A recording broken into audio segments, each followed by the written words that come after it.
শেষ যে দুইটা আলোচনা আমরা শুনেছি তা ছিল অসাধারণ অনুপ্রেরণার। আজ আমি সেরকম কোনো বক্তব্য পেশ করতে যাচ্ছি না। শুরু করার পূর্বে আপনাদের কিছুটা মানসিকভাবে প্রস্তুত করে নিতে চাই। এখন আমি আপনাদের সাথে যা শেয়ার করতে যাচ্ছি, আমি মনে করি এটা খুবই গুরুত্বপূর্ণ যে বর্তমান সভ্যতার কিছুটা পটভূমি মুসলমানদের জানা থাকা উচিত। আমি এমন কিছু নিয়ে কথা বলবো যা বুঝতে হলে আপনাদের অনেক মগজ খাটাতে হবে। আপনারা সারাদিন ধরে এমনিতে এখানে বসে আছেন, মানসিকভাবে অনেকটা ক্লান্ত, তাই দোয়া করুন যেন আমি পরিষ্কারভাবে ধারণাগুলো আপনাদের নিকট উপস্থাপন করতে পারি এবং আপনারা যেন আমার চিন্তা পদ্ধতির সাথে একাত্ম হতে পারেন। যে কারণে আমি ভূমিকা দিচ্ছি তা হলো, যখন আপনাদের কোনো প্রশ্ন জিজ্ঞেস করব, এভাবে আমি শিক্ষা দিয়ে থাকি, আমি শুধু প্রশ্ন করার নিমিত্তে কোনো প্রশ্ন করি না। যখন আমি কোনো কিছু জানতে চাইব, আশা করি আপনারা জোর আওয়াজে তার জবাব দিবেন। এর ফলে আমি বুঝতে পারবো যে আপনারা জীবিত আছেন। একমাত্র এভাবেই আমি বুঝতে পারবো যে আপনারা এখনো নিঃশ্বাস নিচ্ছেন। তাই বক্তব্য চলা অবস্থায় আমি আপনাদের নিকট অনেকবার বিভিন্ন প্রশ্ন করব। আপনারা জবাব দিলেই কেবল আমি আলোচনা সুন্দরভাবে চালিয়ে যেতে পারবো। আমি আশা করছি আধা ঘন্টার মধ্যে আলোচনা শেষ করতে পারবো। যদি না পারি তবে আমি চেষ্টা করব ইনশাআল্লাহ তাআলা। আজ আমরা ইসলামের ইতিহাস নিয়ে আলোচনা শুনেছি, আমরা রসুল সাল্লাল্লাহু আলাইহি সাল্লামের সিরাহ নিয়ে আলোচনা শুনেছি, কিন্তু আমি আলোচনা শুরু করতে চাই ইউরোপের ইতিহাস নিয়ে। ইনশাআল্লাহ ইউরোপের কিছু ইতিহাস নিয়ে। আমাদের সময়ের সমস্যাগুলো উপলব্ধি করার জন্য এই প্রেক্ষাপটটা জানা খুব জরুরি। আমি আপনাদের সেই সময় ইউরোপে নিয়ে যাচ্ছি যখন চার্চের কর্তৃত্বের বিরুদ্ধে একটা বিদ্রোহ দেখা দিয়েছিল। আপনারা যদি এটা না জেনে থাকেন, তার সারমর্ম হলো তখনকার ইউরোপ ছিল একটি ধর্মীয় সমাজ, আর সমাজের উপর চার্চের ছিল ব্যাপক কর্তৃত্ব। সে সময়ের চার্চ নিষ্ঠুর নিপীড়নমূলক নীতি গ্রহণ করেছিল। পোপের কথাকে এক কথায় সৃষ্টিকর্তার কথার সমান মূল্য দেয়া হতো। কেউ পোপের কথার সাথে দ্বিমত পোষণ করলে তাকে আমাদের ভাষায় মুরতাদ ঘোষণা করা হতো, ধর্ম থেকে তাকে বের করে দেয়া হতো এবং হত্যা করা হতো।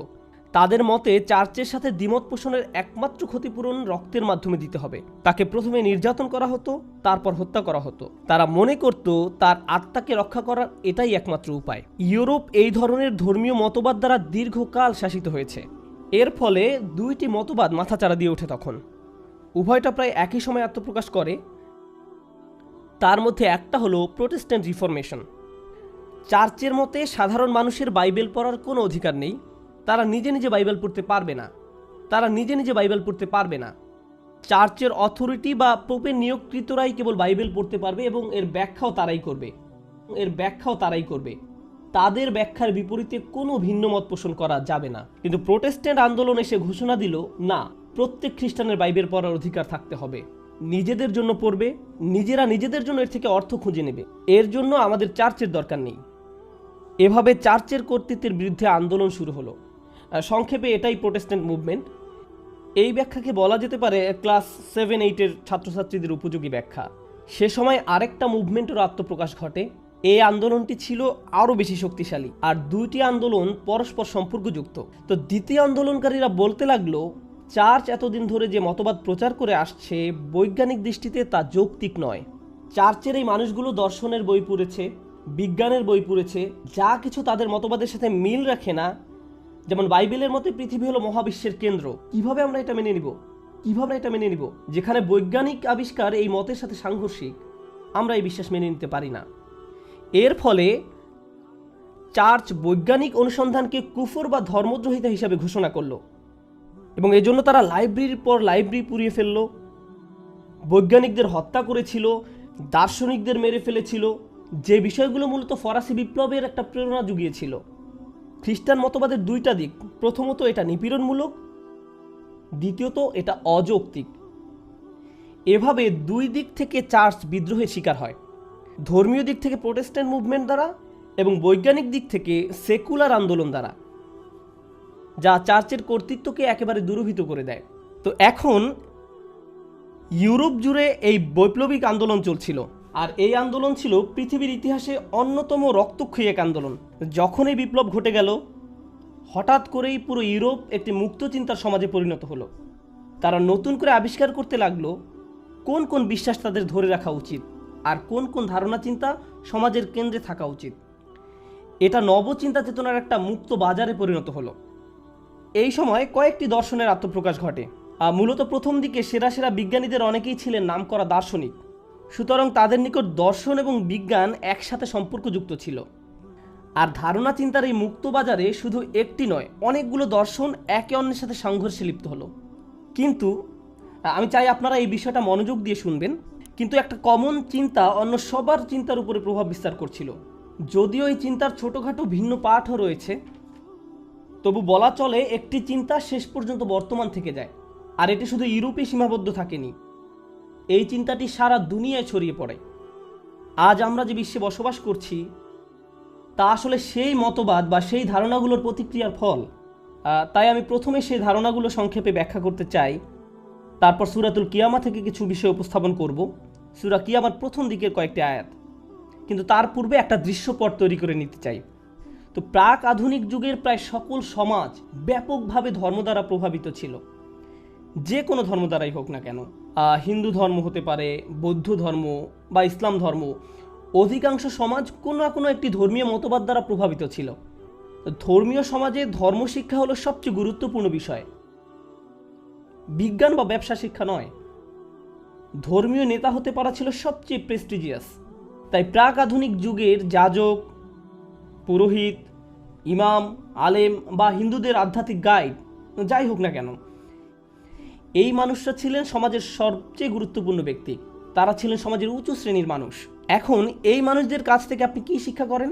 এদের কাছ থেকে আপনি প্রধানত তিনটা বিষয় শিখেন। তিনটি বিষয় গুরুত্ব দেওয়া শিখেন। আপনি গুরুত্ব দেওয়া শিখেন ঈশ্বরের প্রতি। আমি এখন ইসলাম নিয়ে কথা বলা শুরু করিনি, তাই আমি আল্লাহ না বলে ঈশ্বর বলছি। বিভিন্ন ধর্মে ঈশ্বরের বিভিন্ন রকমের ব্যাখ্যা আছে। ঈশ্বর দ্বারা কেউ বহু ঈশ্বর বোঝাতে পারেন, বা কেউ এক ঈশ্বর বা পৌরাণিক কোনো কাহিনী হতে পারে। যেরকম ধারণে হোক না কেন, মোট কথা প্রতিটি ধর্মে অদৃশ্য ঈশ্বরের একটি ধারণা বিদ্যমান রয়েছে। সেই ঈশ্বরের প্রতি আপনি সর্বপ্রথম গুরুত্ব দেওয়া শিখেন। দ্বিতীয়ত, আপনি যে বিষয়ের প্রতি গুরুত্ব দেওয়া শিখেন তা হলো আত্মা, সোল। মানুষের একটি শরীর রয়েছে, আবার তাদের একটি আত্মাও রয়েছে। আপনি সকল ধর্মে আত্মার উপর গুরুত্ব দেওয়ার বিষয়টি লক্ষ্য করবেন। আমাদের ভেতরের রহস্যময় একটা কিছুর অস্তিত্ব রয়েছে, আর এটাকে অবশ্যই রক্ষা করতে হবে। তাহলে এখন আমাকে বলুন, প্রথমে কিসের প্রতি গুরুত্ব দেওয়া? ঈশ্বর। দ্বিতীয়ত আত্মা। তৃতীয় বিষয়টি হলো মৃত্যুর পরবর্তী জীবনের একটি ধারণা। পৃথিবীর এই জীবনের পর কিছু একটা ঘটবে। কারো মতে আপনি একটি গাছ বা পাখি হিসাবে পুনরায় জন্ম লাভ করবেন, অথবা আপনি স্বর্গ বা নরকে যাবেন। মোট কথা, তৃতীয় ধারণাটি হলো এই পৃথিবীর জীবনই একমাত্র জীবন নয়, এই জীবনের পর আরও জীবন আছে, এরপর আরও অস্তিত্ব রয়েছে। তাহলে দেখা যাচ্ছে সকল ধর্ম জুড়ে তিনটি বিষয়ের প্রতি গুরুত্ব দেওয়া হতো। গড, আপনারা একটু আমাকে বলুন। আত্মা, আর কি? পরকালীন জীবন। এই ধারণাগুলোকে ইসলামের ক্ষেত্রেও দেখা যায়। প্রকৃতপক্ষে ইসলামেও এই তিনটি ধারণা বিদ্যমান, একটা নির্দিষ্ট রূপে আমরা বিশ্বাস করি। তো ইউরোপে যখন এই বিপ্লব ঘটে গেল, তারা বলতে লাগলো আমরা বহুদিন ধরে ঈশ্বরের উপর গুরুত্ব আরোপ করে আসছি, আত্মার উপর গুরুত্ব আরোপ করে আসছি, মৃত্যুর পরবর্তী জীবনের উপর গুরুত্ব আরোপ করে আসছি, কিন্তু আমাদের এই দুনিয়াবী জীবনটা তো ভীষণ অপ্রীতিকর। চার্চ দেখো কি করেছে। আমরা সবসময় গড নিয়ে চিন্তা ভাবনা করে আসছি, আমরা ভুল বিষয়ের উপর এতদিন গুরুত্ব দিয়ে আসছিলাম। আমাদের বরং এই মহাবিশ্ব নিয়ে চিন্তা করা উচিত, ঈশ্বর নিয়ে নয়। বরং এই বস্তুবাদী বিশ্বের প্রতি আমাদের গুরুত্ব দেওয়া উচিত। এখন কেউ যদি আল্লাহ বা গড নিয়ে চিন্তা ভাবনা না করে, তাহলে সে কি নিয়ে চিন্তা ভাবনা করবে? বস্তুগত দুনিয়া। তারা বলতে লাগলো আমাদের সকল শক্তি সামর্থ্য এই বাস্তব দুনিয়া উপলব্ধি করার কাজে ব্যয় করা উচিত। এই পৃথিবীকে বোঝার জন্য সামান্য যা চেষ্টা করেছি, তার ফলে আমরা অনেক উপকার লাভ করেছি। আপনি যখন বস্তুগত দুনিয়া বোঝার চেষ্টা করেন, যা মূলত বিজ্ঞান, আপনি নিত্য নতুন বিষয় আবিষ্কার করতে শুরু করেন। আর আবিষ্কার কি করে? আবিষ্কার দুনিয়াকে আরও উন্নত করে তোলে। নতুন নতুন জিনিস উদ্ভাবিত হতে শুরু করে, বিভিন্ন উপকারী যন্ত্রপাতি আবিষ্কৃত হতে শুরু করে। যদি আপনি বস্তুগত দুনিয়া অধ্যয়ন না করেন, আপনার পক্ষে এই আবিষ্কার করা সম্ভব নয়। তো তারা বলতে লাগলো দেখো, যারা গড নিয়ে অধ্যয়ন করে তারা কি আবিষ্কার করেছে, আর বিপরীতে যারা এই জগৎ নিয়ে অধ্যয়ন করে, দেখো তারা অবাক করা কত কি আবিষ্কার করে ফেলেছে। স্থাপত্য শিল্পে আমাদের অগ্রগতি দেখো। তাই আমাদের সকল শক্তি সামর্থ্য ঈশ্বর বোঝার জন্য ব্যয় না করে এই বস্তুগত দুনিয়া বোঝার কাজে ব্যয় করা উচিত। দ্বিতীয় কোন বিষয়ের প্রতি গুরুত্ব দেওয়া হতো? আপনাদেরকে আবার জিজ্ঞেস করছি, আত্মার প্রতি। তারা বলতে লাগলো আত্মা আবার কি? কেউ কি কখনো এটা দেখেছে? কেউ কি জানে এর অবস্থান কোথায়? আমরা আত্মা নিয়ে চিন্তিত, কিন্তু পৃথিবীতে কত রকমের রোগ বালাই রয়েছে সেই ব্যাপারটা কে দেখবে? তাই আত্মার অধ্যয়নের উপর গুরুত্বারোপ না করে আমাদের উচিত শরীরবিদ্যা অধ্যয়নের উপর গুরুত্বারোপ করা। আপনারা গত কয়েক শতাব্দীর দিকে তাকিয়ে দেখুন, গত কয়েক শতকে কি মানুষের শরীর নিয়ে ইতিহাসে সর্বাধিক পরিমাণে গবেষণা করা হয়নি? অবশ্যই হয়েছে। বস্তুগত জগৎ তথা এই পৃথিবী এবং পৃথিবী ছাড়িয়ে আরও যা কিছু আছে, তা নিয়ে কি মানব ইতিহাসের সর্বাধিক পরিমাণে গবেষণা চালানো হয়নি? হ্যাঁ, অবশ্যই। তাহলে আমরা দেখতে পাচ্ছি গত কয়েক শতকে ঈশ্বরের পরিবর্তে অধ্যয়ন করা হয়েছে এই জগৎ নিয়ে, আর আত্মার পরিবর্তে অধ্যয়ন করা হয়েছে শরীর নিয়ে। তো আগে যেখানে সমাজের সবচেয়ে উঁচু স্তরের মানুষেরা ঈশ্বর এবং আত্মা নিয়ে অধ্যয়ন করত, কিন্তু আজকের দিনে তাদেরকে সমাজের সর্বোচ্চ শিক্ষিত মনে করা হয় বিজ্ঞানের বিভিন্ন বিষয়ে যাদের পিএইচডি রয়েছে। এরাই হলো সর্বোচ্চ শিক্ষিত। তৃতীয় বিষয়টি কি ছিল? ঈশ্বর, আত্মা, আর কি? হ্যাঁ, মৃত্যুর পরবর্তী জীবন। স্বর্গের জীবন অতি চমৎকার হবে। এখানে কষ্ট ভোগ করো, কিন্তু স্বর্গে গিয়ে আরামে থাকবে। এ সম্পর্কে ইউরোপিয়ানরা কি বলে? তারা বলে আমরা এসব শুনতে শুনতে ক্লান্ত। মৃত্যুর পর আরেকটা জীবন আছে কি না আমি জানি না, কিন্তু আমাদেরকে এই পৃথিবীর জীবনের উপর গুরুত্ব আরোপ করতে হবে। চলো চেষ্টা করে দেখি যদি আমরা এই পৃথিবীর জীবনটাকে উন্নত করতে পারি। চলো রাষ্ট্রবিজ্ঞান নিয়ে গবেষণা করি, সমাজবিজ্ঞান নিয়ে গবেষণা করি, নৃবিদ্যা নিয়ে গবেষণা করি, গণযোগাযোগ নিয়ে গবেষণা করি। চলো আমাদের জীবনকে উন্নত করার লক্ষ্যে মানবিক জ্ঞানের এই সমস্ত ক্ষেত্রগুলো নিয়ে চিন্তা গবেষণা করি, যেন আমরা নিজেদের ভালোভাবে শাসন করতে পারি, উন্নত জীবনযাপন করতে পারি। তো প্রসঙ্গক্রমে তারা যত বেশি এসব বিষয় নিয়ে পড়াশোনা করতে লাগলো, যেমন তারা যত বেশি নগর উন্নয়ন নিয়ে পড়তে লাগলো, তারা যত বেশি রাষ্ট্রবিজ্ঞান নিয়ে অধ্যয়ন করতে লাগলো, সমাজবিজ্ঞান নিয়ে অধ্যয়ন করতে লাগলো, যত বেশি সাইকোলজি নিয়ে পড়তে লাগলো, এর ফলে ইউরোপে কি কোনো ইতিবাচক প্রভাব পরিলক্ষিত হয়েছে? ইতিবাচক পরিবর্তন হয়েছে। হ্যাঁ, চারিদিকে রাস্তাঘাট তৈরি হতে লাগলো, দালান কোঠা নির্মিত হতে লাগলো, ব্যবসার সম্প্রসারণ হতে লাগলো, নিত্য নতুন বিষয় আবিষ্কৃত হতে শুরু করলো। প্রকৃতপক্ষে যুক্তরাষ্ট্রের পূর্বে কারা পৃথিবীতে নেতৃত্ব দিয়েছিল? সবাই কার মতো হতে চাইতো? এটা ছিল ইউরোপ। স্পষ্টত তারা এই ধারণাগুলো নিজেদের মাঝে সীমাবদ্ধ রাখেনি। তারা তাদের লোভী স্বার্থসিদ্ধির জন্য চেয়েছিল এই ধারণাগুলো সারা বিশ্বে ছড়িয়ে পড়ুক। আমাদের সবার পূর্বপুরুষদের ইউরোপীয়দের দ্বারা শাসন হওয়ার ইতিহাস রয়েছে। আমাদের অধিকাংশদের এই অভিজ্ঞতা সহ্য করতে হয়েছে। এর মানে কি? এর মানে হলো আমাদের পূর্বপুরুষদের সরাসরি এক ধরনের ইউরোপীয় শিক্ষা ব্যবস্থার অধীনে শিক্ষা গ্রহণ করতে হয়েছিল। বস্তুত আপনি যদি পাকিস্তান, ইন্ডিয়া, আলজেরিয়ার মতো দেশগুলো বা আজকের দিনে গোটা মুসলিম বিশ্বের দিকে তাকান, তাহলে দেখতে পাবেন এখনও সেসব দেশের সরকারি শিক্ষা ব্যবস্থা এবং শিক্ষা কারিকুলাম ইংল্যান্ড বা ফ্রান্স দ্বারা এবং তারা যা রেখে গেছে তার দ্বারা সরাসরি প্রভাবিত। এখনও সেই প্রভাব বিদ্যমান, সেই প্রভাব এখনও দূরীভূত হয়নি। তো এই সব কিছুর মাঝে মানুষ যখন প্রশ্ন করতে লাগলো কিংবা বিশ্বাসের এই ব্যাপারটা কিভাবে ব্যাখ্যা করা হবে, তাহলে ঈমান কি, ঈশ্বর কি, তখন এই যুক্তিগুলো দেখানো হচ্ছিল যে ধর্ম বলতে কিছু নেই, আল্লাহ বলতে কেউ নেই, ধর্ম মানুষের বানানো, ইত্যাদি ইত্যাদি। কিছু মানুষ তখন নাস্তিকতায় দীক্ষিত হতে শুরু করে। এই বছর আমার সুইজারল্যান্ড ঘুরে আসার একটা সুযোগ হয়েছিল, যেটা খুবই রক্ষণাত্মক একটা সমাজ। তারা তাদের 400-500 বছরের পুরনো চার্চগুলো রক্ষা করার ব্যাপারে খুবই সচেতন, কিন্তু কেউ সেই চার্চগুলোতে যায় না।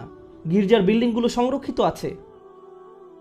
অর্থাৎ তারা ইতিহাস ভালোবাসে, কিন্তু ধর্মের সাথে এখন তাদের কোনো সম্পর্ক নেই। আমি আসলে কিছু মানুষকে জিজ্ঞেস করেছিলাম, আপনি কি ধর্মে বিশ্বাস করেন? তারা উত্তরে বলে না, যদিও তারা এখনও চার্চের ঘন্টা বাজার শব্দ শুনতে পায়। কারণ তারা শুধু ইতিহাস সংরক্ষণ করতে চায়, তাই এটা এখন শুধুমাত্র অসার ইতিহাস। আমি আপনাদের আরেকটি উদাহরণ দিচ্ছি। নিউ ইয়র্ক সিটিতে নির্মিত অন্যতম পুরনো একটি গির্জার অবস্থান হলো পার্ক অ্যাভিনিউতে। এটা একটি ঐতিহাসিক জায়গা। এজন্য স্টেট গভর্নমেন্ট এটাকে একটি সংরক্ষিত ঐতিহাসিক জায়গা হিসেবে ঘোষণা করে, ফলে কারো পক্ষে এটাকে ধ্বংস করে ফেলা সম্ভব না। এজন্য দেখা যায় আধুনিক আকাশচুম্বী সব অট্টালিকার মাঝখানে 200 বছরের পুরনো এই চার্চটি কিছুটা বেমানান হয়ে দাঁড়িয়ে আছে। ক্যাথলিক চার্চ, কেউ এখন আর সেখানে যায় না। আর এই জন্য তারা এটাকে একটি নাইট ক্লাবে রূপান্তরিত করেছে। এটা এখন আসলে একটা নাইট ক্লাব, কিন্তু বিল্ডিং আগের মতোই আছে, কারণ এটা ঐতিহাসিক জায়গা। তো একদিন হেঁটে যাওয়ার সময় একটা সাইনবোর্ডের দিকে খেয়াল করলাম, সেখানে লেখা আছে বৃহস্পতিবার রাতে এখানে মহিলাদের ফ্রি ড্রিঙ্কস পরিবেশন করা হয়। আমি অবাক হয়ে ভাবতে লাগলাম, এটা আবার কোন ধরনের চার্চ? খ্রিস্টান ধর্মের কোন ফেরকা এটা? বৃহস্পতিবার রাতে পবিত্র পানি ধরনের কিছু নাকি? এটা কি? যাই হোক, এই চিত্রটি উপস্থাপন করছি একটা কারণে। এই 2014 সালের আজকের পৃথিবীতে আমরা এটা পছন্দ করি আর নাই করি, অবশ্যই আমরা আল্লাহর উপর বিশ্বাস করি, পরকালে বিশ্বাস করি, রূহের অস্তিত্বে বিশ্বাস করি। আমরা চাই আমাদের অন্তর সব ধরনের রোগ থেকে নিরাপদ থাকুক। দার্শনিক দৃষ্টিকোণ থেকে এই সব আলোচনাকে আপনি আত্মার সাথে সম্বন্ধযুক্ত বলতে পারেন। আর যদিও ইসলামিক পরিমণ্ডলে এটা সর্বোত্তম পরিভাষা নয়, কিন্তু একটা মজার বিষয় কি জানেন? এই নতুন ইউরোপীয় চিন্তাধারা যা গোটা বিশ্বের উপর ব্যাপক প্রভাব বিস্তার করতে সমর্থ হয়, এটা বলেনি যে আপনাকে ঈশ্বরে বিশ্বাস করতে হবে না। এই দর্শন এটা বলে না। এটা মূলত যা বলছে তা হলো, হ্যাঁ, তুমি যদি ঈশ্বরে বিশ্বাস করতে চাও করতে পারো। তুমি যদি চাও মৃত্যু পরবর্তী জীবনেও বিশ্বাস করতে পারো, এটা তোমার অধিকার। তুমি যদি বিশ্বাস করতে চাও করতে পারো। তারা যা বলছে তা অনেক বেশি ভয়ঙ্কর। তারা বলেনি যে আমরা তোমার সাথে একমত পোষণ করি না, তারা বলেছে এতে কিছুই যায় আসে না। তুমি ঈশ্বরে বিশ্বাস করো বা না করো এতে কারো কিছু যায় আসে না। বিজ্ঞান বাস্তব, তুমি ঈশ্বরে বিশ্বাস করো বা না করো। মেডিসিন বাস্তব, তুমি স্বর্গে বিশ্বাস করো বা না করো। রাজনীতি বাস্তব, অর্থনীতি বাস্তব। তাই চলো বাস্তব জগৎ নিয়ে উদ্বিগ্ন হই। মুসলমানদের ক্ষেত্রে কি ঘটছে? আমাদের প্রায় অধিকাংশই আধুনিক শিক্ষায় শিক্ষিত। আমরা যদি কোনো শিক্ষা পেয়ে থাকি সেটা হলো আধুনিক শিক্ষা। এর ফলে যদিও আমরা আল্লাহতে অবিশ্বাস না করি, পরকালকে অবিশ্বাস না করি এবং অন্তরের বিষয়টিতেও অবিশ্বাস না করি, কিন্তু বাস্তবিক অর্থে ইউরোপীয় বিপ্লব মানুষের কাছ থেকে যে ধরনের আচরণ আশা করে, আমাদের আচরণ মোটেও তার ব্যতিক্রম নয়। ব্যবহারিক দৃষ্টিকোণ থেকে বলতে গেলে তাদের আচরণ এবং আমাদের আচরণে কোনো ফারাক নেই। আমি আপনাদের কিছু বাস্তব উদাহরণ দিচ্ছি যা বিষয়টাকে আরও পরিষ্কারভাবে বুঝতে সাহায্য করবে। অনেক মুসলিম পরিবার যুক্তরাষ্ট্রে, ত্রিনিদাদে বা গায়ানাতে বসবাস করে। আমি গায়ানা বলে ফেলেছি, সরি। আচ্ছা, যাই হোক, অথবা তারা পাকিস্তান বা অন্য কোনো দেশে বাস করে।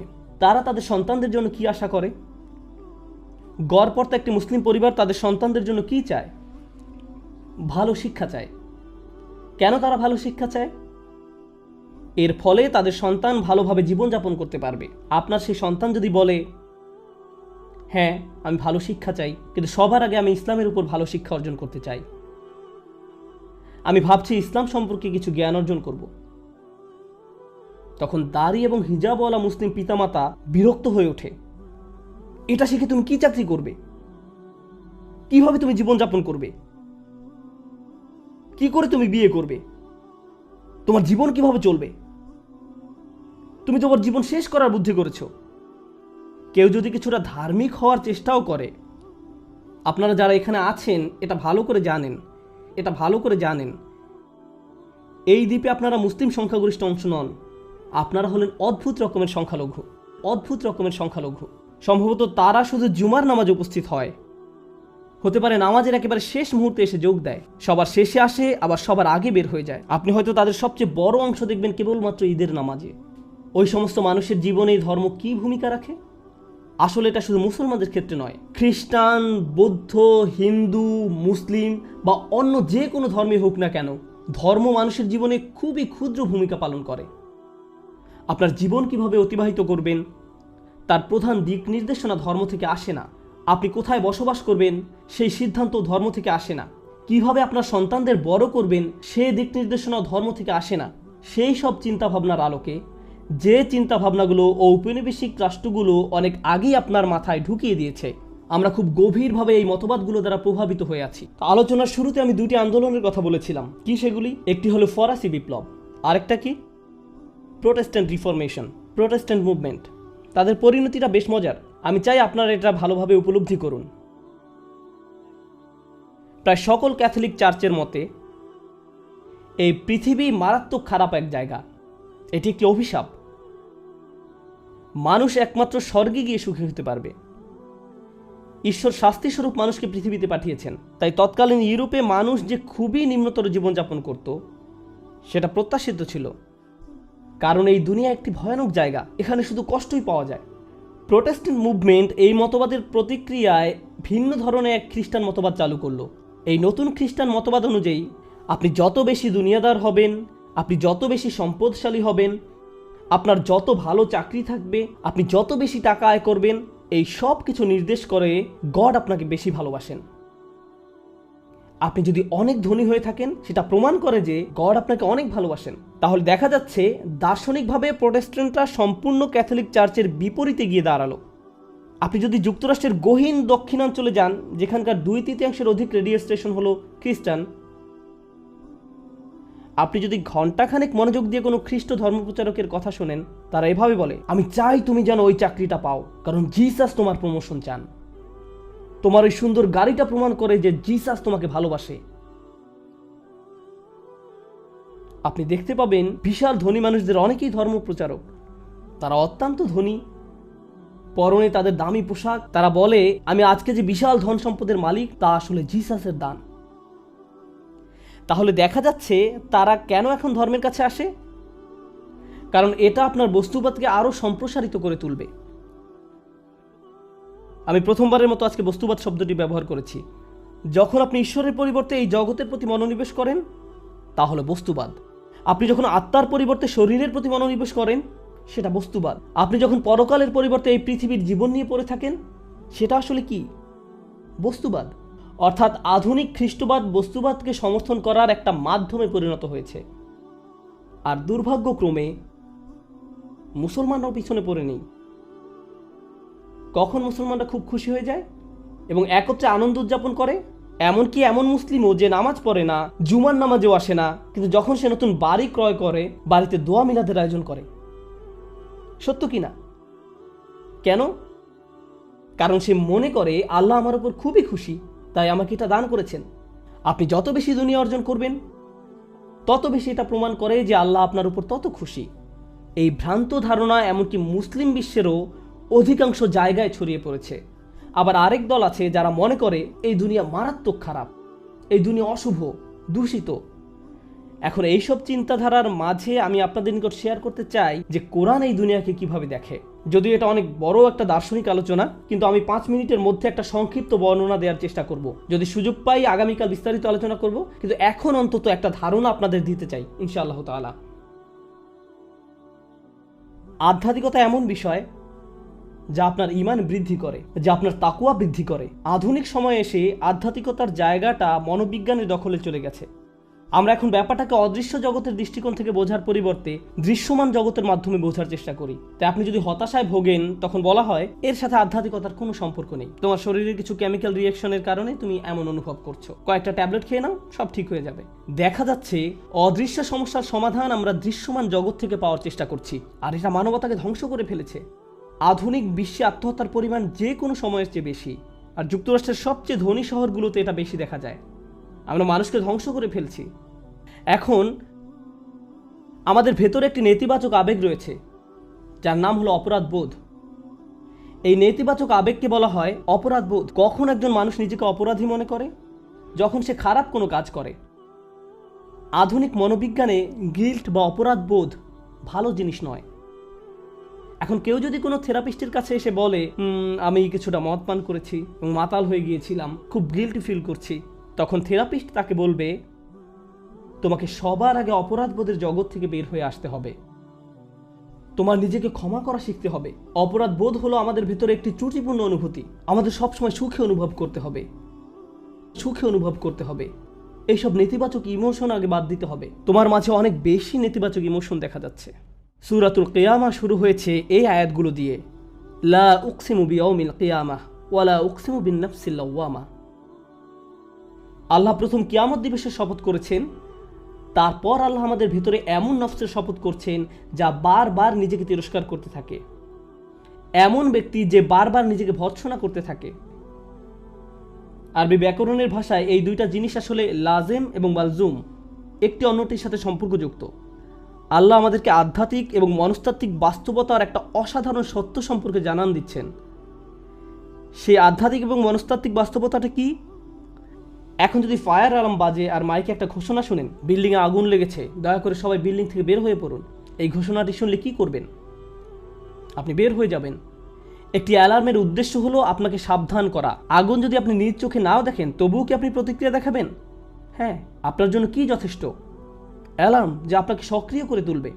আল্লাহ মানুষকে ভালো কাজ করার সহজাত প্রবণতা দিয়েই সৃষ্টি করেছেন, আর ভালো কাজ করার এই সহজাত প্রবণতাকে বলা হয় ফিতরাহ। আমরা যখন আমাদের এই আত্মিক কার্যক্রমের বিরুদ্ধাচরণ করি তখন আমরা আল্লাহর দেয়া নিরাপত্তা ব্যবস্থা অপরাধ বোধ এর মুখোমুখি হই, যাকে আরবিতে বলা হয় নাফসুল লাওয়ামা, অপরাধ বোধ। অপরাধ বোধ হলো আল্লাহ প্রদত্ত একটি উপহার যা আমাদের সতর্ক করে দেয় যে আমরা যা করতে যাচ্ছি তা আমাদের আত্মাকে ধ্বংস করে দিচ্ছে। কাজটি করার সময় আপনি বিপদ দেখতে পান না, সহজাত প্রবৃত্তির বিরুদ্ধাচরণ করার সময় বিপদটা চোখে পড়ে না। সেই সত্যিকারের বিপদটা তারা কখন প্রত্যক্ষ করবে? কিয়ামতের দিন। বিচার দিবসের চূড়ান্ত প্রমাণ হলো আমাদের ভেতরের এই মনস্তাত্ত্বিক অনুভূতি। প্রতিটি অন্যায় কাজের পর মুহূর্তেই আপনার নিজেকে যে অপরাধী মনে হয়, এটা কিয়ামত দিবসের সবচেয়ে বড় প্রমাণ। আর এই অপরাধবোধ শুধু মুসলমানদের একক কোনো বিষয় নয়, প্রতিটি মানুষকেই এই উপহার প্রদান করা হয়েছে। তাই যখনই কেউ কোনো খারাপ কাজ করে, সাথে সাথে যেন বুঝতে পারে এটা ঠিক নয়।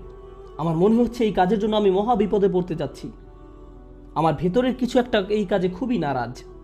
যেমন বাচ্চারা যারা শিক্ষকের ডেস্কে গিয়ে বসে আর বারবার দেখতে থাকে শিক্ষক এসে পড়লো কিনা, তখন তাদের মনের যে অবস্থা থাকে, ও আমি ধরা পড়ে যেতে পারি, আমি ধরা পড়ে যেতে পারি। তাদের মনের ভেতরে যে লাউ কাজ করে, বিশেষ করে যখন তারা ধরা পড়ে, অপমানিত হয়, এই সব কিছু হলো লাউম।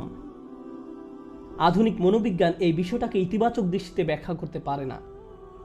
এটা পারে না, কারণ তাদের মতে আত্মা বলতে কিছু নেই। মনোবিজ্ঞানের থিওরি এটা আপনাকে শিক্ষা দেবে না। কোনো থেরাপিস্ট আপনাকে বলবে না যে আপনাকে আপনার হৃদয়ের সুরক্ষা নিশ্চিত করতে হবে।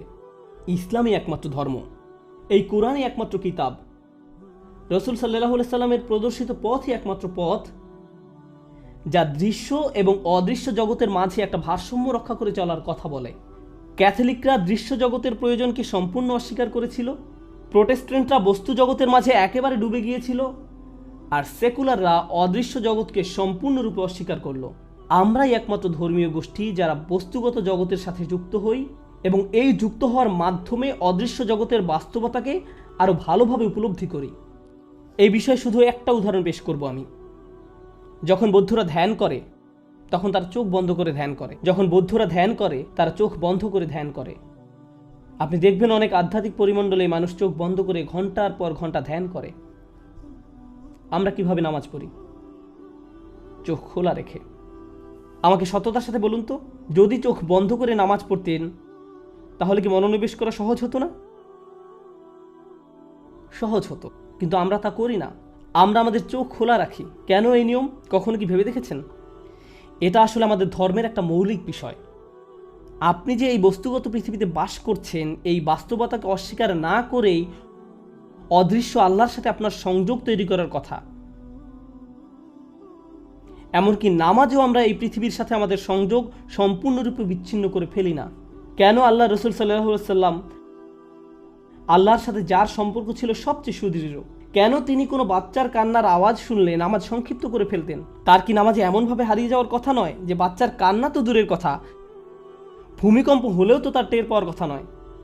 যারা এই দুনিয়ার জীবন পরিত্যাগ করার মাধ্যমে অদৃশ্য জগতের সাথে সংযোগ স্থাপন করি, আমাদেরকে এই দুইটি বিষয়ের মাঝে ভারসাম্য খুঁজে পেতে হবে। এই ভারসাম্য পুনরায় প্রতিষ্ঠিত করতে হবে, শুধু আমাদের জন্য নয়, বরং গোটা মানবতার জন্য। এই ভারসাম্য না থাকার কারণেই অনেকেই ধর্মকে সম্পূর্ণরূপে অস্বীকার করলো। আবার বিপরীতে যারা ধর্ম পালন করে তারা ধর্ম পালনের ক্ষেত্রে চরম বাড়াবাড়ি করলো, কারণ আমরা আল কোরআনের মৌলিক শিক্ষা থেকে অনেক দূরে সরে পড়েছি। ওয়ালা উকসিমু বিন-নাফসিন নাওয়া, ওয়ালা উকসিমু বিন-নাফসিল লাওয়ামা। আমি জানি এগুলো দার্শনিক আলোচনা, তবু আমি চেয়েছি এই বিষয়গুলো আপনাদের সাথে আলোচনা করতে, কারণ মুসলিম হিসাবে আমাদের চিন্তাধারার মান উন্নয়ন করতে হবে। আমাদের সবার এটা করতে হবে। দায়ী বা স্কলারদের চিন্তার মান উন্নত হলে হবে না, সাধারণ মুসলমানদেরও তা করতে হবে। আজ আমি কোনো প্রশ্ন উত্তর সেশন করব না। আমি চাই আপনারা নিজেরা চিন্তা ভাবনা করুন, নিজে নিজে বিষয়গুলো আপনার মাথায় প্রসেস করা শিখুন। আমরা এখন কোথায় আছি? কোন ধরনের সংকটের মুখোমুখি? এই আধুনিকতা মসজিদের ভিতরে ঢুকে পড়েছে। একেবারে মূল থেকে ইসলামের শিক্ষাকে আমাদের পুনরুজ্জীবিত করতে হবে। আল্লাহ আযজা ওয়া জাল্লা আমাদের এমন উম্মায় পরিণত হতে সাহায্য করুন যারা দ্বীনের মূল শিক্ষায় ফিরে আসে এবং উম্মার এবং বৃহৎ পরিসরে মানবতার উন্নতি সাধনের লক্ষ্যে তা সর্বত্র ছড়িয়ে দিতে পারে। বারাকাল্লাহু লি ওয়া লাকুম। আসসালামু আলাইকুম ওয়া রাহমাতুল্লাহি ওয়া বারাকাতুহু।